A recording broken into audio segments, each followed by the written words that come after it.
Helo, siwmai, yn enw yw Dafydd. Dwi'n gweithio fel cyflwynydd a gohebydd ar raglenni heno a prynawn da ar S4C. Dwi hefyd wedi bod yn gynhyrchydd ar ambell i raglen arall hefyd, fel Newid Hinsawdd, Newid Byd.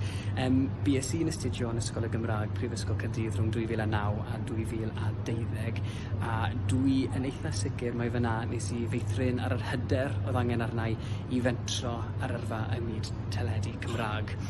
Mae Cymraeg y greunis da yn hanfodol i'n swyddi.